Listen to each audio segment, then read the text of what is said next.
አዋልጄ አላውቅም። ምንም አውቀው ነገር የለም። ባለቤቴ ሌሊት ወደ ጅብነት ትቀየራለች ማለት ከሰዓቴ ሲደርስ በቃ እጆቹ ይቀየራሉ። እንደነገርኩ ጥፍሬም ወደ ጅብነት ይቀየራል። እኔ ራሱ ያወቅኩት ከተጋባን በኋላ ነበረ እንደዚህ አይነት ነገር እንዳለበት። እንቅልፍ አብረን አለመተኛት እናበዛ ነበር። እንደውም አልጋም የምትለይበት ጊዜ ብዙ ጊዜ ነበረ። ሶፋ ላይ የምተኛው ዛሬ ትላለች፣ ትነጫነጫለች ሌሊት በጣም ብዙ ሰዓት ነው። እንደውም በነቀው ቁጥር የት ነው ብላት ሽንት ቤት በአንድ ሌሊት ብቻ ከ3-4 ጊዜ በላይ ትነሳ ነበር። ግብረ ስጋ ግንኙነት ልናደርግ ስንል በቃ በጣም ለየት ያለ ሰው ነው የሆነችብኝ። ማለት ከምጠብቀው በላይ ግፊዋ፣ እንትኗ፣ ጉልበቷ በጣም ትጫነ ነበረ። መብራት ነበረ በሮት። ከዛ ያየሁት ነገር ሙሉ ሰውነቷ ጸጉር፣ በቃ ጸጉር አላ ምንም ከመዳፏ ውጭ ምንም የሚታይ ቦታ አልነበረው፣ ጸጉር ነው። ልክ ሰዓቴ ሲደርስ በቃ እጆቹ ይቀየራሉ። እንደነገርኩ ጥፍሬም ወደ ጅብነት ይቀየራል። ጸጉሬ ምናምን በቃ ሙሉ ነገሬ ወደ ጅብነት ይቀየራል። የዛ ሰዓት በቃ ሌሊት ከሰፈር ወጥቼ በቃ ጫካ ገብቼ ከጅቦች ጋር ነው በቃ ሙሉ ጫካ ሄጄ ጅብ እጋልባለሁ። ልብሷ እንዳወለቀች አይቻልም፣ እንዳረገች ግን አላየሁም ውስጥ እያለ። ከዛ ወዲያውኑ ተቀየረች። በቃ እንደ ጅብ አጉንብሳ መሄድ ነው የጀመረችው። ከዛ እንደዛ እየወጣች ምን እንደምልህ ልክ ከግቢጩ ወጥታ ከኋላ መከተል ጀመረ ነበርና ከወጣች በኋላ በሚገርም ሁኔታ በቃ በሚያስፈራ መልኩ በጣም በብዛት ጅቦች ነበሩ በሩ ላይ። ይቃቆይ ቀስ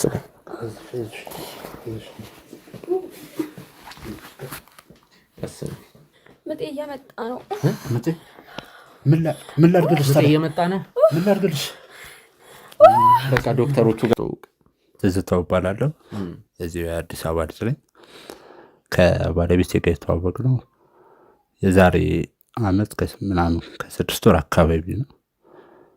እና እንግዲህ አሁን እንደምታያት ነፍሰ ጡር ነች። የ9 ወር ነፍሰ ጡር ነች። ከተጋባን ኦልሞስት ወደ 8 ወር አካባቢ ይሆናል። የአንድ ወር ነፍሰ ጡር እያለች ነው የተጋባነው። እርጉዝ እያለች ነው የተጋባነው። እውነት ከመጋባታችን በፊት አርግዛ ነበር ማለት ነው። ያው ትንሽ የእሷ ቤተሰቦችን እሱን ነገር አልፈለጉትም ነበረ። ከጋብቻ በፊት ማርገዟን አልወደዱትም ነበርና ትንሽ ከነሱ ጋር ተቃቀረናል። አሁን ድረስ በተለይ ከእናትየው ጋር ሆድና ጀርባ ነገር ብዙ ምን አይወዱኝም። እሷን ሲወዷታል ተመሳሳይ ነው በቃ ማለት ለሌላ ለሷ ያላቸው አመለካከት በተለይ የእናትየው በጣም ከባድ ነው። ጥላቻቸው በጣም እላፊ የሆነ ጥላቻ ነው ለኛ ያላቸው።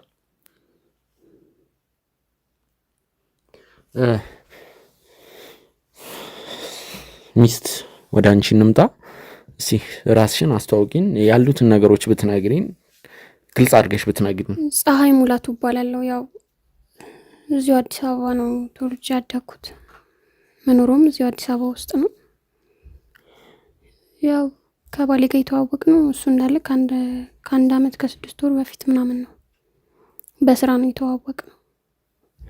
እና ያው በቃ እንግዲህ አንተም ሰምተህ የመጣው ነገር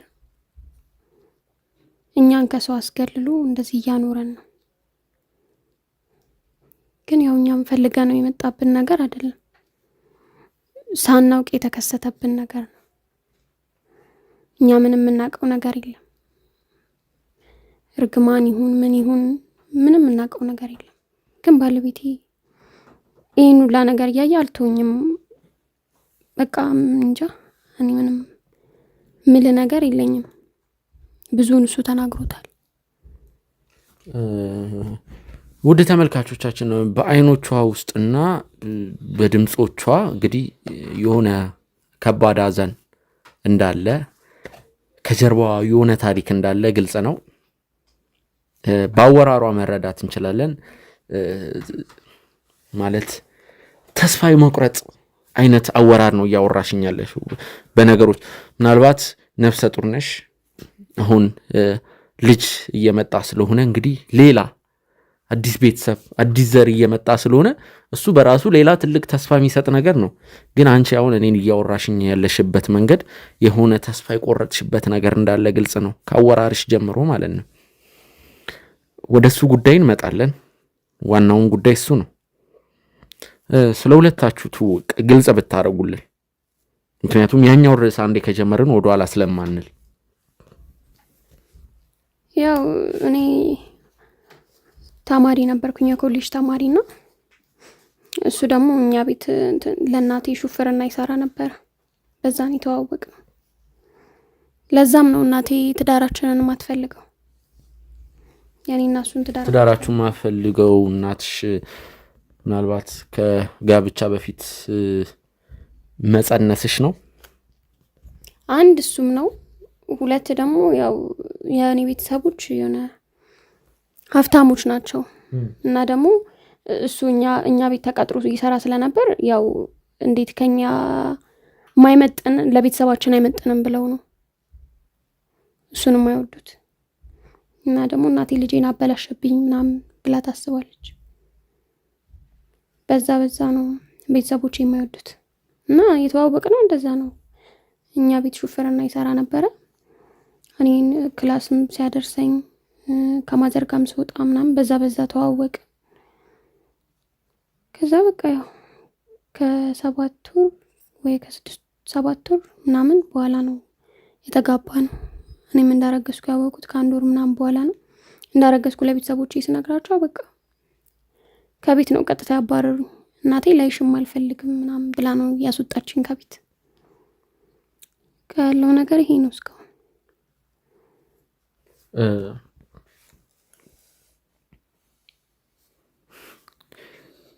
አንድ ላይ መኖር ከጀመሩ 8 ወር ሆኗቸዋል። ውድ ተመልካቾች እዚህ ቤት ከመጡ 3 ወራቸው ነው። ወደ ዋናው ርዕስ ልንገባ ነው። ውድ ተመልካቾች ከማህበረሰቡ ተገልለው ነው የሚኖሩት። በዚህ 3 ወር ውስጥ እኔ ከዚህ በፊት የነበረውን ነገር በግልጽ አላቅም። ማንም ሰው እዚህ ቤት ዝር እንደማይል ይገርማቸዋል። ጎረቤት የሌለው ቦታ ነው ይሄ።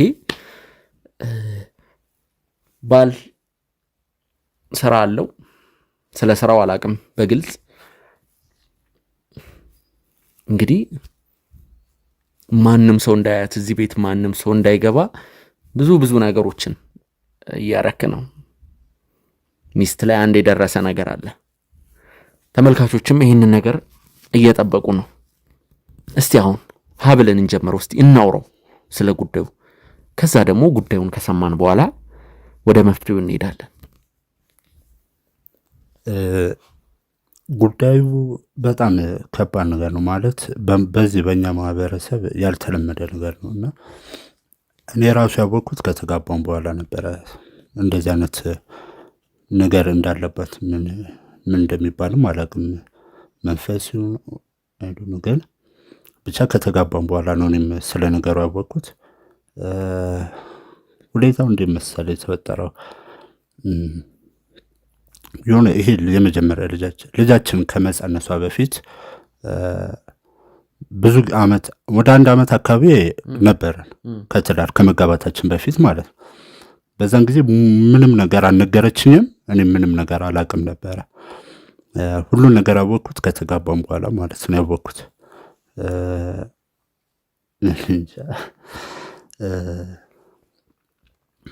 ከተጋባ በኋላ የሆኑ አሏ ለየት ያሉ አመሎች ማውጣት ጀመረች። እንደውም እኔ መሰለኝ የተቃቃርን ነበር የመሰለኝ። ጥላቻ ምናምን ለእኔ የነበራት ፍቅር እየቀነሰ ነበር የመሰለኝ በሁኔታዋ ሳይ። ከኔ መሸሽ፣ ለብቻዋ ጊዜ ማዘውተር፣ እንቅልፍ አብረን አለመተኛት እናበዛ ነበር። እንደውም አልጋም የምትለይበት ጊዜ ብዙ ጊዜ ነበረ። ሶፋ ላይ የምተኛው ዛሬ ትላለች፣ ትነጫነጫለች ሌሊት። በጣም ብዙ ሰዓት ነው። እንደውም በነቃው ቁጥር የት ነው ብላት ሽንት ቤት በአንድ ሌሊት ብቻ ከ3-4 ጊዜ በላይ ትነሳ ነበር። ከዛ እንጃ እንዴት እንደምነግር ለግንኙነት ራሱ በጣም አስቸጋሪ ነበር። ይሄንንም ልጅ እንደው በአጋጣሚ ነው የተረገዘው ወይም የተጸነሰው እንጂ ከባድ ነው ከሷ ጋር። እኔ አሁን እንደዚህ ስነግረኝ ራሱ እኔም ልቤ እየተጨነቀች ነውና ማለት ምን ሊነግረኝ ነው እያልኩ ነው። ስለ ጉዳዩ በስሱ ማውቀው ነገር አለ።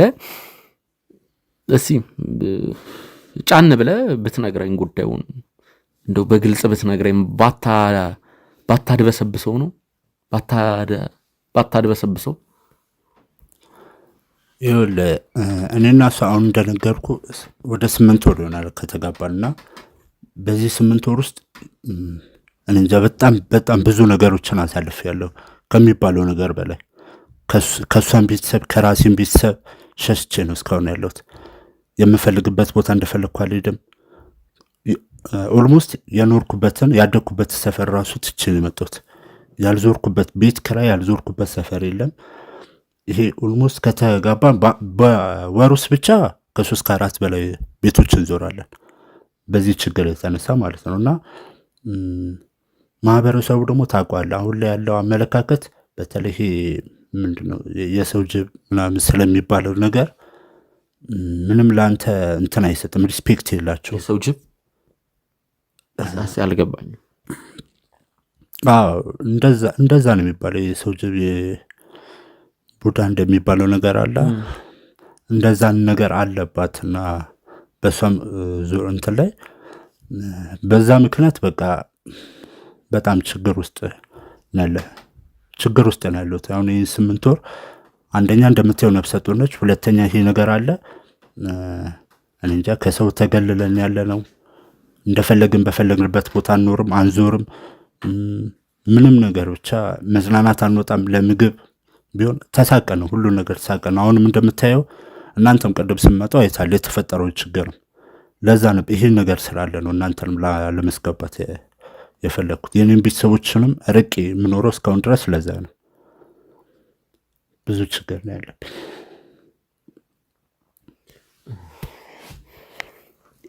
ያው ያለኝ ያለው ነገር ለማመን የሚከብድ ነገር ነው። አላምንም ብዬ እዚህ ጋር እንትን ማለት አልፈልግም። ምናልባት ይህንን ነገር ድሮ በስሱ ሲወራ ነው እማቀው። እህታችን እስቲ ከሱ በተሻለ ስለ ጉዳዩ ልትነግሪኝ ትችላለች? እኔም ይሄ ነገር እንዳለብኝ ያወቁት ከተጋባም በኋላ ነው። በቃ ሌሊት ላይ እኔ ራሴን አላውቅም። በቃ ምን እንደምሆን ምን እንደማደርግ አላውቅም። ግን በቃ ጠዋት ላይ ስነቃ ምናምን ጸጉር እጆቼ ምናምን እንዳለ ሰውነቴ ሙሉ ጸጉር ሆኖ አገኘዋለሁ። በቃ እንዴት ላስረዳ፣ በጣም ከባድ ነው። አሁንም እጄን የሸፈንኩት ለዛ ነው ማለት ይሄ ነገር እንዴት ነው እኛ ሀገር ላይ ከሰው አስገልሎ የሚያኖረንም እንዴት ተደብቄ እንድኖር ያደረገኝም ያ ነገር ነው። ግን በምን እንደመጣብኝ እንዴት ምን ሆኜ ይሄ ነገር እንደተፈጠረ እኔም አላውቅም። በቃ እናቴም አንድ ካገባ በኋላ ወደ እኔ ቤት ምናምን የማትመጣበት ምክንያቷ ይሄ ነው። እኔ ላይ በቃ የባህሪ ለውጥ እያየች ሰውነቴን ምናምን በቃ ሲቀየር እያየች ምናምን ነገር በጣም እንትን አለች። እሷም እናቴ እንዴት አይነት ሰው ልበልክ የሆነ ግዴለሽ አይነት ሰው ናት እና ለእኔም ምንም ግድ የላትም፣ እንደ ልጇም አትየኝም። ለዛ በቃ እያልሽኝ ያለሽው ነገር እሱ እንዳለው በቀጥታ የሰው ጅብ የሚባለው ነገር ያ ነገር እኔ ላይ ያለ ነው? አዎ ማለት እንደዛ ተብሎ ነው የሚጠራው። አዎ አለ፣ እኔ ጋር አለ። ግን ማለት እኔ ፈልጌ ያመጣሁት ነገር አይደለም። በቃ የተፈጠረብኝ ነገር ከባሌ ጋር ከዚህ በፊት ተከራይታ የምንኖርበት ቤት ሱቅ አለ ግቢ ውስጥና እዛ ሄጄ እንጀራ ልገዛ ስወጣ ነው ጠዋት ላይ ለሱ ምሳ ለመቋጠር እንጀራ ልገዛ በመውጣበት ሰዓት ላይ ነው አቧራ ነገር አይኔ ላይ የበተኑብኝ። ግን ስሳማ እንደዚህ ሳጣራ ምናምን ነገር የመቃብር አፈር ነው ይሄ ነገር የሚመጣው። ከዛን ቀን ጀምሮ በቃ መታመም ጀመርኩኝ ምናምን ነገር። ከዛ በቃ ሌሊት ላይ ምናምን እኔ የት እንደምሄድም አላውቅም። በቃ ራሴን አላውቅም ሌሊት ላይ ጠዋት ስነቃ ነው ራሴን በቃ ወይ ግቢ በር ላይ ወይ ውጪ አጥርጋ ምናምን ራሴን አገኛለሁ። ከዛ ወዲያው በቃ ወደ ግቢ ገባና የት ነበርሽ ምናምን ሲለኝ ባለቤቴ ባኛው ቤት ነበርኩኝ እንዲወጥቼ ነው እንዲሁኝ ነው እላለሁ። እሱም ቅድም እንደዛ ይቅርታ ጣልቃ ልግባብሽና የመቃብር አፈር ነው በተኑብኝ ያልሽው እነማን ናቸው? ማለት ሱቅ እንጀራ ልገዛ ከዛ ከሱቁ ነው ወይስ የት ነው? ሱቁ ጋር የነበረ የሆነ ሰውዬ ነበር። እኔም በሰዓቱ አላስተዋልኩትም። ሌላ እቃ የሚገዛ ሰው ነው የመሰለኝ። ስንት ሰዓት ላይ ነው? 12 ሰዓት ተኩል ጠዋት ነው። አላስታውሰውም። 12 ሰዓት ተኩል በጠዋት ነው? በሌሊት ነው? ጠዋት ላይ ነው። በዛ ሰዓት ሱቅ ይከፈታል? አው ሱቅ እኛ ሰፈር እንዴት ነው እንጀራ ስለም እንትን ምሳ ለመቋጠር ጠዋት አይደለም በጠዋት እና ይከፈታል በዛ ሰዓት ላይ። ጠዋት ላይ እንደውም 11 ሰዓት ተኩል 11 ሰዓት ከ40 ምናምን ይከፍታል ባለ ሱቁ። ማለት እኔ እንጀራ እንደዚህ አልገዛም። ይዛን ቀንም እንዳጋጣሚ መብራት ጠፍቶ ስለነበር እንትን ምጣድ አለኩስኩም እና በቃ በባዶ ከመሄድ ቤትም ደግሞ ሌላ ምንም ነገር አልነበረም እና ፓስታ መኮሮኒ ምናምን ለመስራት ደግሞ ሰዓት አይበቃም ብዬ ነው በቃ አንድ እንጀራም ቢሆን ገዝቼ ልቋጥርለት ብዬ ተነሳሁት። በቤት ውስጥ ወጥ ስለነበር ማለት ነው። እና በቃ በዛ አጋጣሚ ነው ያ የተረገመ ቀን ነው እንደዚህ ህይወቴን ያመሰቃቅሎት የቀረው። ምንድነው? ቆይ በሰዓቱ የመቃብር አፈር በተኑብኝ ነው።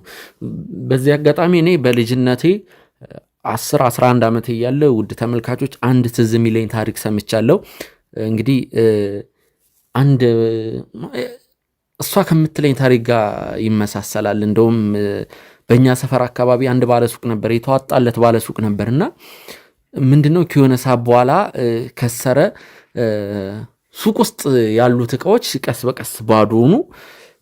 ከዛ በኋላ ያለው ትዝ አይለኝም እና በዛ ሰፈር ሲወራ የነበረው ነገር የመቃብር አፈር በጠዋት ነው የሚከፍተው። እንግዲህ 1 ሰዓት ሳይሆን ይከፍታል። በዛ ሰዓት የመቃብር አፈር በትነውበት እንደዚህ ሆነ የሚል ነገር ሰምቻለሁ፣ አስታውሳለሁ። በደንብ ነው ማስታውሰው። አሁን አንቺ ካልሽ ነገር ጋር ስለተመሳሰለብኝ ነው። አፈሩ የመቃብር አፈሩ ቀጥታ ፊትሽ ላይ ነው እንትን ያሉት? አው በቃ አይኔ ላይ ነው አቧራው እንዳለ የገባው። ከዛ በቃ እኔ ደግሞ ሰውየው ተሳስቶ መስሎኝ ምናምን ነገር ይቅርታ ምናምን ብሎኝ ሄደ። እኔ ሰውየውንም በደንብ አላየሁትም። በቃ አጠገቤ ቆሞ ሊገዛን ይመስለኝ ከባለ ሱቁ ጋር ማለት ነው። ሊገዛን ይመስለኝ የሆነ ጥቁር ትልቅ ጃኬትን የለበሰው ሰውየው ፊቱ በደንብ አይታይም። ይሁን እዚህ ጋር እንደዚህ አገጭ እንትን ጺም ምናምን በጣም እንዲህ ትልቅ ጺም ያለው ሰውዬ ነው እና በቃ እንደዚህ ጥቁር ኮፍያ አድርጓል። ትላልቅ ሰዎች የሚያደርጉት ትልቅ እንደዚህ የሚያደርጉት ኮፍያ አድርጓል እና በቃ እኔ ምን ሆኖ ነው ብዬ ማሰብ፣ ግን ደግሞ በቃ ተሳስቶ ነው ብዬ እሺ በቃ ችግር የለውም አይ ችግር የለውም ምናምን ብዬ እንጀራዬን ይዤ ወደ ቤት ገባሁኝ። ከዛን ቀን በኋላ በቃ ማታ ላይ የዛን ቀን ማታ በጣም አመመኝ። የሆነ ልቤን በጣም ማፈን ጀመረኝ ምናምን በጣም አመመኝ። ከዛ በቃ በማግስቱ ምናምን ነገር እንደዛው ያልኩ ሰውነቴ ላይ ጸጉር ምናምን ነገር መብቀል ጀመረ። የሆነ ምንድነው አካላዊ ለውጥ አለ እንደዛ ራሴ ላይ ማየት ጀመርኩኝ ምናምን ነገር። እንዳልኩ በቃ እኔ ማታ ላይ ወዴት እንደምሄድ ምናምን ሌሊት ቀትር ላይ ወዴት እንደምሄድ ምናምን አላውቅም። ግን ጠዋት የሆነ ሰዓት ላይ ወደ ራሴ ስመለስ በቃ ወይ የሆነ አጥር ስር ራሴን አገኘዋለሁ ወይ ደግሞ ግቢ ገብቼ በርጋ ቆሜ ራሴን አገኘዋለሁ ምናምን ነገር። ብቻ በጣም ከባድ ነው።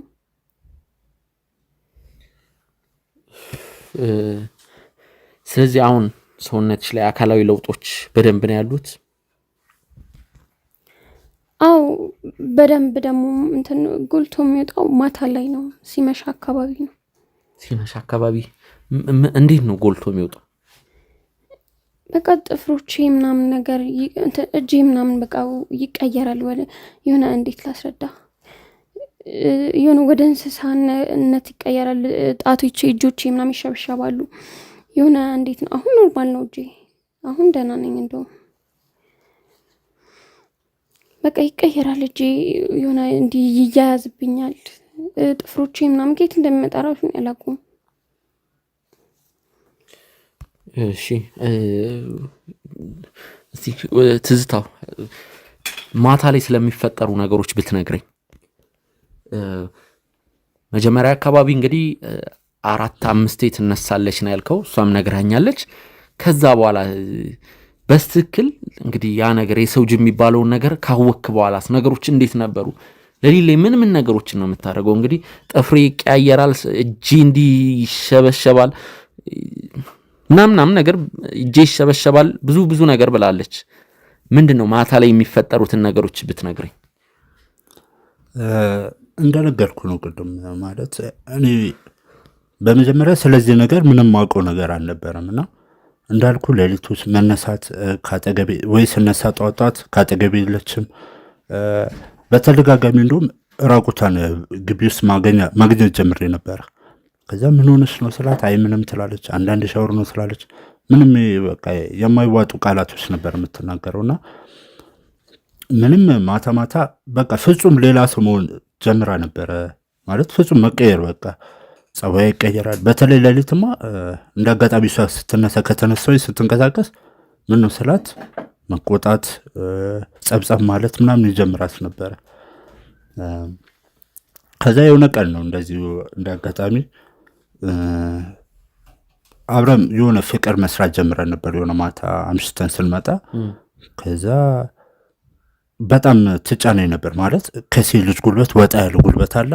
ከዛ ትንሽም ጠጥተ ስለነበረ ወደ ፍቅር መስራት ነበር የገባ ነው እና ከዛ ወደ ግብረ ስጋ ግንኙነት ልናደርግ ስንል በቃ በጣም ለየት ያለ ሰው ነው የሆነችብኝ። ማለት ከምጠብቀው በላይ ግፊዋ፣ እንትኗ፣ ጉልበቷ በጣም ትጫነኝ ነበረ። ኦልሞስት አሁን ቲሸርት የራሱ ልቄ ባሳይ ሰውነቴም በጣም ነው እንትን ያለው። ማለት እኔ እንጃ እኔ አጋጥሞኝ አያውቅም እንደዚህ ነገር። ከዚህ በፊትም አድርገናል ከሷ ጋር በተለየ መልኩ። እንዴት ማለት ይሄ ልውጡጥ፣ ይሄ አካላዊ ለውጥ፣ ግፊያ፣ የጉልበት እንትን ማለት ከትዳሩ በኋላ ነው? ከትዳሩ በፊት ሰላማዊ ነበር ምንም አይነት ነገር? ሁሉም ነገር ሰላም ነበር። ከትዳር ከተጋባ በኋላ ነው የሁሉ ነገር የመጣውና በጣም ትጫነኝ ነበር። ኦልሞስት እንግዲህ አሁን እኔ ወንዱ ነኝ፣ እኔ ነኝ ማስጨነቅ የነበረብኝና የሆነ ሰዓት እንደው ትንፋሽ እስከሚያጥረኝ ድረስ ምን ሆና ነው ችል እስከምል ድረስ በጣም ትጫነኝ ነበረ። ከዛ ውጪ ደረቴና ጀርቤን ብታየው በጣም ቁስል ነበር። ለስንት ጊዜ ወራት ለወር ያክል ቧጭራ ነው። አዎ ከመጠን በላይ ይሄ ጸብ ላይ ያለ ቡጭር ያለ ደግሞ የሰው እንትን አይደለም ጥፍሯ ራሱ። ከዛ በጣም መቧጨር ጀመረች እና በጣም መቀየር ጀመረች። ድምጿም እንደ በፊቷ ነበር የሚሆነ መቀየር ሲጀምር በጣም ነበር የደነገጥኩት። ኦልሞስት የዛ ሰዓት ምንም ያላሰብኩበት ሰዓት ነው። ከዛ እንደዛን ነገር ምንድን ነው ብዬ ወዲያውኑ ገፍትራ ነበር እንደምንም ገፍትራ ተነስቼ መብራት ነበር ያበሮት። ከዛ እንጃ እንዴ እንደማወራለ ያየሁት ነገር ሙሉ ሰውነቷ ጸጉር፣ በቃ ጸጉር አላ ምንም ከመዳፏ ውጭ ምንም የሚታይ ቦታ አልነበረው። ጸጉር ነው። ጥፍሮቿ፣ ጣቶቿ የተለየ ነገር ነው። በቃ የሚያስፈራ እጅ ነበር የነበራት እጇ ራሱ። ከዛ በኋላ እንዲሁም እሷን ያየሁት ምን ሆነች ነው እያልኳት ወዲያውኑ ፊቷ መቀየር ጀመረ። ወዲያውኑ ነው በቃ ወደ ጅብነት የተቀየረችው። የዛን ሰዓት ነው እኔም ሁሉን ነገር አወቅኩትና ከባድ ነበር ያ ምሽት። በህይወቴ ከፈሮባቸው ምሽቶች እንደሱ ከባድ ጊዜ አልነበረም እና ወዲያውኑ ተቀየረች። ወደ ጅብነት ነው የተቀየረችው። ከዛ ምንም ማድረግ አልቻልኩም። ደንግጬ ነው የቆምኩት። እኔም ምንም ማድረግ አልቻልኩም። ወዲያውኑ ነው ካልጋው ላይ ዘላ ወዲያው እንዴት እንደወጣች ራሱ ላያት አልቻልኩም። በፍጥነት ነው የወጣችው። ከዛ ምን እንጃ ብቻ ሌሊቱ ቁጭ ብዬ ነው የጠበቅኳት። አልነበረችም። ምንም ደጅም ወጣሁኝ፣ ምንም ነገር ላገኝ አልቻልኩም። በዛ ሰዓት ጠፋች። ድራሿን የጠፋው ምንም ነገር በቃ ምንም ላያትም አልቻልኩም ነበረ። ከዛ ግቢ ውስጥ ወጣሁ፣ ፈለግኳት ደጅ፣ ምንም ነገር አጣሁ። ተመልሼ መጠበቅ ነበረ የኔ አማራጭ። ምንም ማድረግ ማልችለው ነገር ስለነበር ቤተሰቤ ጋር እንዳልደውል ይሄ ለሰው የሚወራ ነገር አይደለም ታውቃለህ። ፖሊስም ጠፋች እንዳለን ምን ብዬ ላመለክት ነው? ባለቤት የተቀየረች ብዬ አውሬ ሆነች ብዬ እንዴት ነው የምመለከት? ከዛ ያለኝ አማራጭ ቤት ቁጭ ብሎ መጠበቅ ነበረ። ቤቱ እየጠበቅኳት ሌሊቱን ሙሉ አልመጣችም ነበረ። ከዛ ወደ ንጋት አካባቢ ነው የመጣችው። ከ11 ተኩል ይመስለኛል፣ እርግጠኛ አይደለም፣ ሰዓት አላየሁም። ብቻ ወደዛ ሰዓት አካባቢ ነው የመጣችው። ከዛ በቃ ድክምክም ብላ ከዛ ኖርማል ሰው ወደ በፊት ማንነቷ ነው የተመለሰው። ሰው መስላን የመጣችው። ሰውነቷም ሰላማዊ ነበር ሙሉ በሙሉ በቃ ራቁቷን ሆና መጣች። ከዛ በሩ ስከፍተው ማለት እኔ ምን ልበላት። ከዛ ገባች። ከዛ ማልቀስ ነው የጀመረችው። ከዛ ምን እንደማረጋት ምን እንደምላት ራሱ እኔ ግራ እስከሚገባኝ ድረስ ማለት ነው። ከዛ በኋላ ነው እኔ ነገሮቹን ይሄ ሰው መሆኑ ምናምን የሚያወቅኩት ከዛ በኋላ ነው። እና በጣም ከባድ ህይወት ነበር ያሳለፍ ነው። በእርግጠኝነት የመጀመሪያውን እንግዲህ የመጀመሪያው ማለት የመጀመሪያ ቀን አይደለም። ምናልባት ግንኙነት ልፈጽሙ ያሰባችሁበት ቀን ነው። ምናልባት ያንን ነገር ለማድረግ ባታስቡ ይህንን ነገር ላታዩም ላታስተውሎም ትችላለች። ወይም ደግሞ እንደለመደችው ወይ ሽንት ቤት ብላ ውጭ ነው የምትወጣው። በእርግጠኝነት ያለፉትን 8 እና 7 ወራት እንዴት ነው አብራችሁ በተኛችሁበት ወቅት እንዴት ነው ብሎ መጠየቅ እንግዲህ ከባድ ነው። አሁን እንደነገርከኝ ነው የሚሆነው። መገመት አይከብድም። ግን አንድ ማወቅ የምፈልገው ነገር አለ። ሌሊት ላይ እንግዲህ 4 3 ትነሳለች፣ የሆነ ቦታም ትሄዳለች፣ ሰፊ ሰዓትም ትቆያለች። ብዙ ነገር ብላችሁኛል ሁለታችሁ ማለት ነው። ምንድን ነው ሌሊት ላይ የምታደርጊው? ማለት እኔ አንድ ነገር ስለገመኩ ነው። አንድ ነገር ጭንቅላቴ ላይ ስላለ ነው። ስለ እንደዚህ ነገር ሲወራ ልክ አሁን እናንተ የነገራችሁ ነገር ባይሆንም በስሱ የሰሙት ነገር ስላለ ነው። ከድሮም ጀምሮ ምናልባት እኔ የገመትኩት ነገር ከሆነ ብዬ ነው። ምን ነገሮችን ነው የምታረጊው? እንደነገርኩ እኔ ብዙ ራሴን አላውቅም። ግን የሆነ በቃ ሌሊት ሊነጋ ሲል አካባቢ ላይ ራሴን ወይ እንደነገርኩ ወይ አጥር ስር አገኘዋለሁ፣ ወይ የሆነ ጫካ ውስጥ አገኘዋለሁ፣ የሰፈር ጫካ ውስጥ አገኘዋለሁ ራሴን፣ ወይ ወንዝ ዳር ራሴ ቁጭ ብዬ አገኘዋለሁ። ልክ ሰዓቴ ሲደርስ በቃ እጆቹ ይቀየራሉ። እንደነገርኩ ጥፍሬም ወደ ጅብነት ይቀየራል፣ ጸጉሬ ምናምን በቃ ሙሉ ነገሬ ወደ ጅብነት ይቀየራል። የዛ ሰዓት በቃ ሌሊት ከሰፈር ወጥቼ በቃ ጫካ ገብቼ ከጅቦች ጋር ነው በቃ ሙሉ ጫካ ሄጄ ጅብ እጋልባለሁ። ይቅርታ ማለት ሰዓት ሲደርስ ብቻ ነው ይሄ ነገር የሚለዋወጠው የሰውነት መለወጥ። ታዲያ ለምንድን ነው ግላቡን ያረግሽው? ለምንድን ነው ሰውነትሽን የሸፋፈንሽው? ያው ይሄን ያደረኩበት ምክንያትም ያው ከሰፈር ቀይረን ወደዚህም የመጣ ነው። እንዲህ ተገለን ከሰው ተለይተን ምኖረውም ለዛ ነው። ምክንያቱም አለ አሁን አውጥቼ ባሳይክ አንተም ልትደነግጥ ትችላለህ፣ ማለት ልትፈራ ልትወጣ ትችላለህ።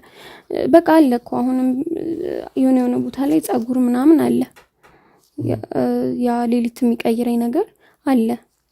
ያው እጄ ላይ ምናምን አለ፣ ጀርባዬ ላይ አለ ብዙ ቦታ። ለዛም ነው እንዳትደነግጡ በሚል ራሴን የሸፈንኩት። ፀሐይ ነው አይደል ስምሽ? ፀሐይ ይቅርታ እኔን እንትን እንዳትኝ ማለት ያው እንዳትጨናነቂ እኔ እዚህ ስላለው ምንም ሀሳብ እንዳይገባሽ። ምንም እዚህ ጋር ትልቅ ነገር አንቺ ላይ ምንም አይነት ነገር ቢኖር እኔ ጋር ምንም የሚለውጠው ነገር የለም። ጀስት እኔ ልረዳሽ ላግዝሽ ነው የመጣሁት። አንተንም ልረዳ ላግዝ ነው በምችለው ነገር። እንደዚህ አይነት ጉዳይ እንደናንተ አይነት ጉዳይ ላይም ባልኖር ከናንተ ጋር በሚመሳሰል ጉዳይ ምናልባት እዚህ ጋር ቃሉን መጥቀስ ተገቢ አይደለም። ስለዚህ ምንም አይነት ሀሳብ አይጓችሁ። ግን ወንድማችን ትዝታው ምናልባት ማታ ተነስታ ስለምትሄደው ወደ ጅብነት ትቀየራለች። የት እንደምትሄድ ስለምታደርጋቸው ድርጊቶች ምናልባት አንተም አንዳንድ ነገሮችን ብንነግረን። እኔ እንዳልኩ ነው ማለት ስለ እንደዚህ አይነት ነገር ምንም ማውቀው ነገር አልነበረ በወቅቱ እና ከዛ ምሽት ቅድም ካልኩ ምሽት በኋላ ነው አያቴም ጋር ሄጄ ሰዎችን መጠየቅ የጀመርኩት እና በእነሱ ነው እንጂ የሰው ጅብ መኖሩን እንደዚያ በሽታ ምንድን ነው እንደዚያ መንፈስ መኖሩን ያወቅኩት እሷ ከዛኛው ምሽት በኋላ ነበር። እና እንዲሁም በተደጋጋሚ በቃ በተነሳች ቁጥር ማለት ላልተወሰነ ጊዜ እንዲሁም መፍራት ጀምሬ ነበር። ሌሊት ራሱ ከእሷ ጋር መተኛት ኦልሞስት በተኛ ራሱ ካሁን አነቀችኝ የሚል ነበር ፍራቻ አጠገቤ ውስጥ የነበረው። ካሁን ትይዘኛለች፣ ካሁን በወጨረች ብትነክሰኝስ እያልኩ ነበር ምፈራውና ከዛ ከተወሰነ ወራት በኋላ ግን ማለት በቃ እንደንትን አዳፕት የምታደርገው ነገር አለ እየለመድከው የምትመጣው ነገር በቃ መነሳቷ ምናምን ግን ተነስታ ምንድን ነው የምታደርገው? ተነስታ የት ነው የምትሄደው? ሁሌ ነበር የሚገርመኝና የሆነ ቀን እንደዚህ ስትነሳ ጠብቂያት ነበር። በቃ ማለት ምንድን ነው የምታደርገው እች ልጅ? ምንድን ነው አንደኛ ነፍሰ ጡር ነች እንደምታውቀው፣ ሁለተኛ ሴት ነች እና እንዴት እየተቀየረች እንዴት እስከመቼ ነው የምንዛለቀው የሚል ጥያቄ ውስጥ ነበርና አንድ ቀን ለመከተል አስቤ ነበርና በቃ እስከምትነሳ ድረስ ጠብቂያት። ከዛ ተነሳች ማለት ምንም እንትን ነገር የለውም ተነሳች። ከዛ ወደ እንትን ነበር ሄደችው፣ ወደ ማድቤት ነበር ሄደችው።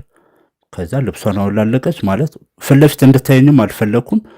ልብሷን እንዳወለቀች አይቻልም፣ እንዳደረገች ግን አላየሁም ውስጥ እያለ። ከዛ ወዲያውኑ ተቀየረች። በቃ እንደ ጅብ አጉንብሳ መሄድ ነው የጀመረችው። ከዛ እንደዛ እየወጣች ምን እንደምል ልክ ከግቢጩ ወጥታ ከኋላ መከተል ጀመረ ነበርና ከወጣች በኋላ በሚገርም ሁኔታ በቃ በሚያስፈራ መልኩ በጣም በብዛት ጅቦች ነበሩ በሩ ላይ። ኖርማል ጅቦ የእሱ አይነት የሆኑ ኖርማል ጅብ ይሁን አላውቅም፣ ግን ብቻ ጅቦች ነበሩ። ከዛ ድምፆች መውጣት ጀመሩ፣ የተለመዱ አለ የጅብ ድምፆች፣ እንደዛ ነገር መጫወጃ ጀመሩ ምናምን። ከዛ ከአንዱ ጅብ ላይ ነው የወጣችው። የሚለያየው ምን መሰለ፣ የእሷ ሰውነቷም ትንሽ ገዘፍ ይላል፣ የነዛ ደግሞ አነስ አነስ ይላሉ ትክክለኛ ጅቦች። እና አንዱ ጅብ ላይ ወጣ መጋለብ ጀመረች። ከዛ እንዴ ምንድን ነው አልኩኝ። ከዛ በቃ አብራ መሄድ ጀመረች እና አንደኛ ፈርቻለሁም፣ ሌሊትም ነው ፈርቻለሁም። ከዛ በጣም በጣም ነው የደነገጥኩት። ማዋራትም አልችልም እንደምታውቀው፣ እንደዛን ነገር ላይ ማውራት አይደለም ቆሞ ማየት ራሱ ምን እንደሚያስፈራ ታውቃለህ። እንዴት ጅብን ይጋልባል፣ እሷስ እንዴት እንደዚህ ሆነች የሚል በቃ ማለት በጣም የተረበሸ ስሜት ነበር የነበረኝና ተመልሼ ቤት መጥቼ ራሱ ምን እንደማድረግ ራሱ ግራ ነበር የገባኝ። እንዴት ልከተላት? ብከተላት ደግሞ በኋላ አንድ ነገር በሆነስ? ሰው ጋር ልደውል? ምን ልበል? ምንም ነገር ማሰብ አልቻልኩም ነበርና ተመልሼ መጥቼ በቃ ቁጭ ብዬ መጠበቅ ነበር ያለኝ አማራጭና ልክ ገብቼ ቤት ውስጥ ቁጭ ብዬ ንጋት አካባቢ ነውና በሩ ከፍታ ስመጣ ከውጭ ጀምሮ ራቁቷን ነበር የመጣችው። ከዛ በጣም ትንቀጨቀጫለች። በጣም የሆነ አላ ፊቷ ላይ የሚነበው የሆነ የፍርሃት ደንግጣ የምትመጣው አይነት ነገር ፈርታለች፣ ደንግጣለች። ከዛ ኦልሞስት ራቁቷን ነች። እንዴ ምንድን ነው እያልኩኝ ምንም በቃ እኔ ራሱ አላየችኝም። ከድንጋጤዋ ብዛት የተነሳ ዘላ ወደ ቤት ነው የገባችውና ከዛ በኋላ እስከ መቼ ነው ይሄን ህይወት የምንኖረው የሚል ጥያቄ ነው በቃ ውስጥ ያደረው። ማለት እኔ እሷን ያገኘው ባለቤትን ያገኘኋት ከነ ክብረ ንጽህናዋ ነው። ማለት በጣም ነው መወዳት እና እሷን ጥዬ ራሱ መሄድ አልችልም። ከእሷ መለየት የማይሆን ነገር ነው እና እንዴት ነው ይህን ህይወት የምንኖረው? እንዴት ነው ከዚህ በኋላ ያለ ላይፍ ብዬ ነበር ማስበውና ከዛ ውጭ ደግሞ ልጃችን አሁን ደግሞ ልጃችንስ እንዴት ነው የሚሆነው? ከዚህ በኋላ ከሱ ጋር እንደዚህ ነፍሰ ጡር ሆና እየወጣች ሌሊት ልጁስ አንድ ነገርም ቢሆን ከዛ ውጭ ደግሞ ሲወለድስ ምን አይነት ሁኔታ ላይ ሆኖ ነው የሚወለደው እሱ ራሱ የሚለው ብዙ ጭንቀት ነው ያለብኝ አሁን ራሱ። ሁለት ጥያቄዎችን ልጠይቅ። አንደኛው ማለት አንተ ይሄ ሁሉ ነገር እያጋጠመ ይሄ ሁሉ ነገር በሷ ላይ እንትን እያለ መልሰልኛል፣ ግን አጥጋቢ መልስ ብትሰጠኝ ከሷ ያልተለየበት ምክንያት ምንድን ነው? ይሄ ሁሉ ነገር እንግዲህ በሷ ምክንያት ብዙ ነገር እያስተናገድክ እንደሆነ ነግረኛል፣ ግልጽ ነው። ሁለተኛው ደግሞ ልጁ ቼክአፕ እየተደረገ አይደለም፣ ብዙ ነገር ማለት ምን ተማምነ ነው? ምጧ ቢመጣስ ሆስፒታል ነው የምትሄደው? እስቲ እነዚህን ሁለት ነገሮች መልስልኝ። እንደነገርኩ ነው እኔ መጀመሪያም እንደነገርን እነሱ ቤት ስሰራ ነበረ የተዋወቅ ነው እና እሷን ትምህርት ቤት የማድረስ የትም ቦታ ስትሄድ እንደ ሹፌሯ ሆኜ የምሰራው ነው የነበርኩና ማለት እኔ ለእሷ ያለኝ ፍቅር ከምታስበው በላይ ነው። በጣም ነው መወዳት። በዛ እንጃ የቤተሰቦቿን እናትየው በጣም ብዙ ነገር እኔ ላይ አድርሰዋል። በጣም ብዙ ከስራ ማባረር እስከ ማስፈራራት ድረስ የግድያ ዛቻ ራሱ አድርሰውብኛል። ግን እኔ የእሷ ፍቅር ስላለ ነው እስካሁን ድረስ አብሬያት ሆንኩትና ማለት ቅድም እንደነገርኩም አያቴን ሳወራው ስለዚህ ጉዳይ በሽታ ነው ማለት ፈልጎት የሚመጣ እንዳልሆነ ነግሮኛል። እና ይህን ነገር በምችለው መልኩ በቃ እኔ አቅሜ በሚችለው መልኩ ከዚህ ነገር እንድትወጣ መርዳት እንጂ መሸሹ አማራጭ ነው ብዬ አላሰብኩም። አንደኛም ነፍሰ ጡር ነች፣ ሁለተኛም ማፈቅራ ባለቤት ነችና እንዴት ትቻት ሄዳለሁ? ችግር ላይ ሆና እንዴት ተርቃታለሁ በሚል ነው እስካሁን ድረስ አብረን ነውና ከባድ ህይወት ነው እያሳለፍኩ ያለሁት። ምንድን ነው ስለ እርግዝናው ብትነግረኝ ሀሳብ ምንድን ነው? ቼክአፕ የማያደርግ ልጅ የመጧን ነገር አንተ ለወራቶች ቼክአፕ ሳታስደርጋት መጧ ሲመጣ ሆስፒታል ልትወስዳን ነው እቅድ? ታውቃለህ የኛ ነገር አሁን ማለት እንጃ እንዴት ብዬ እሷን ይዣት ሄዳለሁ? እንዴት ብዬ ይህን ገበና እንዴት አሁን ሐኪም ቤት ድረስ ይዣት ሄዳለሁ? አሁን ላይ ደግሞ ሰውነቷን ብታሳይክ ፀጉሮች አሉት የተወሰነ እጇም ኖርማል አይደለም ማለት እንደኔና እንዳንተ አይነት እጅ አይደለም ያላት እየተቀየረ ያለ ነውና እንዴት ሆስፒታል ይዣት መሄድ እችላለሁ? እንዴት አዎ ያስፈልጋል። እንደማንኛውም ሴት ቼክአፕ መደረግ አለባት፣ የሐኪም ክትትል ያስፈልጋታል። ግን እንዴት በዚህ ሁኔታ እዛ ድረስ ይዣት እሄዳለሁ? እንዴት በጣም አስቸጋሪ ነው። ሐኪም ቤት ድረስ መሄድ ራሱ አንተ ብዙ ማትረዳው ነገር አለ ማለት እኔ ሆነ የኔ ላይፍ ካልኖርኩ የምታውቀው ነገር አይደለም። በጣም ከባድ ህይወት ነው እያሳለፍኩ ያሉት። ኦልሞስት የመጀመሪያዎቹ ጊዜያት ላይ ለቼክአፕ እንደማንኛውም ሴት ወደ ክሊኒኮች ሄደን ነበርና ያው እንደምታውቀው ክሊኒክ ስገባ ነፍሰ ጡር ስትሆን ሰውነቷ ማየት አለባቸው ግዴታ እና ባዩ ጊዜ በጣም ነበረ ትልቅ አምባጓሮ ነበር የተፈጠረች። ሰው አይደለችም አውሬ ነች ብለው ወላ እኔ ራሱ እስከ መደብደብ ደርሰው ነበረ። እንዴት አውሬ ይዘብን ትመጣለህ ብለው በጣም ብዙ ችግር። ከዛው በምኖርበት ግቢ ራሱ በተከራየሁበት ግቢ ራሱ በቃ ጠዋት በገባው ቁጥር ዛቻ ነው፣ ውጣልን ከዚህ አካባቢ ነው። ሰውነ ብለው ራሱ የሚያስበኝ የለም ነበር። የሆነ የፈጣሪ ቁጣ ነው ይሄ አውሬ ነው ብለው በጣም ብዙ ችግሮችን ያሳለፍነውና ለዚህ ነው ሐኪም ቤትም አልወስዳት ማለት እሷም የሆነ ነገር ከሚያደርጓት ወይም ደግሞ እኔን ደብድቦ የሆነ ነገር ከሚያደርጉን ሁሉ ገበኔን እኔ ሸፍኝ ልኑር ያልኩ ለዚህ ነው። እናንተንም ቅድም አላስገባም ሰው አላስጠጋም ብዬ የምኖረው ለዚህ ነው። ሰው ለኛ ያለው አመለካከት በጣም እንትን ያለ ነውና ማንም ሰው አይረዳም። የኔ ጫማ ውስጥ ሆነ ካላየው እንደዛ ንሎት ማንም አይረዳም። ለዛ ነው ማለት እኔ በማውቀው የተለያዩ እንትኖች መጽሐፎችን እያነበብኩ ነው። አሁንም የተለያዩ ቪዲዮዎችን እያየሁ ነው። እንዴት እርጉዝ ሴቶችን ትሪት ማድረግ እንዳለብኝ በራሴ የተወሰነ ነገር እየተማርኩ ነውና እኔ እንጃ ሐኪም ቤት መውሰድ አልችልም። ራሴ በቃ ከእግዚአብሔር ጋር እኔ እንደ ሁኔታው ማድረግ ነው የምፈልገው። ምናልባት የቀረ ነገር ካለ ልትነግሪኝ የምትፈልጊው? ምን አለ የቀረ ነገር? በቃ እሱ እንዳልክ ነው። ሆስፒታል ማልሄደው ክትትል ማላደርገው ለዛ ነው። በፊት የነበርንበት ሰፈር በቃ በሰው ጎረቤት ማለት እንትን አንድ ግቢ ውስጥ ብዙ ተከራይ የነበረበት ግቢ ነበርና በቃ እዛ ግቢ እንዴት ቺኩም እንደዚህ አርጋ እንደዚህ ሆና ለሊት ወጣ ነው መገባው እኮ ይቺ የሰው ጅብ ናት ምናምን እያሉ ሲያወሩ በቃ የሰፈር ልጆች ምናምን ጅቧ መጣች ምናምን ይሉኛል። በቃ ወደ ቤት ስገባ ምናምን ነገር ማለት ነው። እና በቃ በዛ እኔ ብዙ ጊዜ ራሴን ለማጥፋት ሞክሬ ነበር። ግን ባለቤቴ ነው ከጎን ሆኖ በቃ እናልፈዋለን ይሄን ነገር ምናምን በቃ ያጽናናኛል።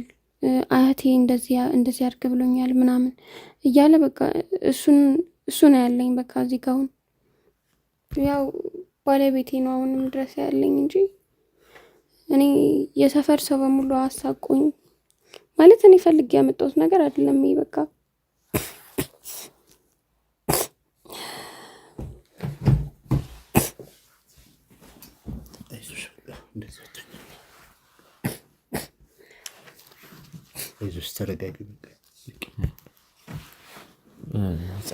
ችግር የለውም።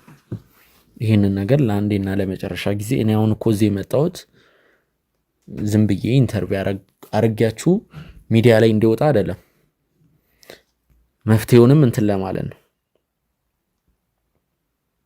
ወደ መፍትሄው በምንሄድበት መንገድ በደንብ እንሄዳለን።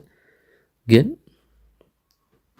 የዚህ ልጅ ነገር እንግዲህ የሚወለደው ልጅ ነገር እሱን ነገር እርግጠኛ ብንሆን ከዛ በኋላ ወደ መፍትሄው ብንገባ እሱን ነገር እርግጠኛ ሆነን ነው ወደ መፍትሄው የምንገባው። በቻል ነው አቅም ማለት ነው። ልንገርሽ ወደ ድሮ ጤናሽ ነው የምትመለሽው። እሱን ደግሞ ቃል እገባልሻለሁ። እያመመሽ ነው እንዴ? እያዞረኝ ነው። ምንድን ነው? ሰላም አይደለችም እንዴ? እያዞረኝ ነው። እያዞርሽ ነው? አይዞሽ በቃ አንዴ ጋዜጠኛ ችግር የለውም እናቆመው። ደግሞ እናንሳ ቆይ ቀስ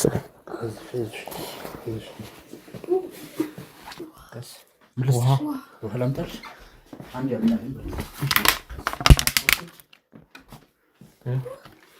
ሰላም ነሽ? እያነከኝ ነው። ማንም አይመጣም። ትዝታው እኔ ራሴ ምን መጣ? አይዞሽ ተረጋጊ። ፎጣውን አቀብለኝ። እዛ ጋ ሂድ እባክሽ ቶሎ በል።